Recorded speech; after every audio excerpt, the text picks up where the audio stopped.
بڑے احترام کے ساتھ فارغ ہونے والی ماؤں بہنوں سے اور پورے ملک کی عالمات سے گزارش ہے، 70 سال کا وقت گزرا، ہماری مذہبی دنیا جلسوں کی وجہ سے بری طرح برباد ہوئی ہے، بدنام ہوئی ہے اور ملت کا بڑا نقصان ہوا ہے۔ رسمی تقریروں کی وجہ سے اور بے عملی کی وجہ سے، جذبہ عمل میں کوتاہی کی وجہ سے۔ دکھ کی بات یہ ہے کہ ماضی قریب میں جب سے نسواں ادارے قائم ہوئے ہیں، وہی روش اور وہی خطرناک تجربہ جس کا مذہبی دنیا جس کو بھگت چکی تھی، اب یہ عورتوں میں بیماری در آئی ہے۔ یہاں بھی وہی جوش و خروش ہے، وہی نعرے بازیاں ہیں، وہی اشعار گانا ہے اور اسی طرح سے رسمی تقریریں کرنا ہے۔ نہ جذبہ اصلاح رہا اور فیشن نے ایک مہذب شکل اختیار کر لی ہے۔ خیال رکھیے، اس طرح سے آپ اپنی شخصیت کو تو ایک بت بنا سکتے ہیں، لیکن ہو سکتا ہے کہ آپ ملک و ملت کا اور دین کا کوئی بڑا کام نہ انجام دے پائیں۔ اس لیے بہت زیادہ ذمہ داری بنتی ہے کہ خواتین عملی خواتین بننے کی کوشش کریں، عالمات بطور خاص عملی شخصیت اپنے آپ کو بنانے کی کوشش کریں۔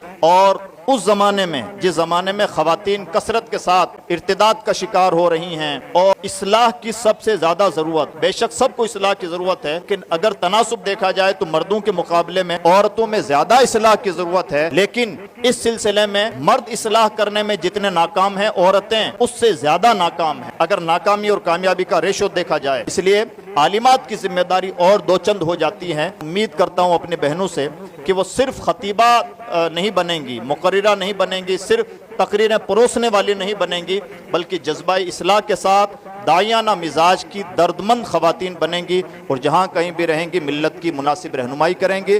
اللہ میں شعور بھی عطا فرمائے اور یہ توفیق خیر بھی عطا فرمائے۔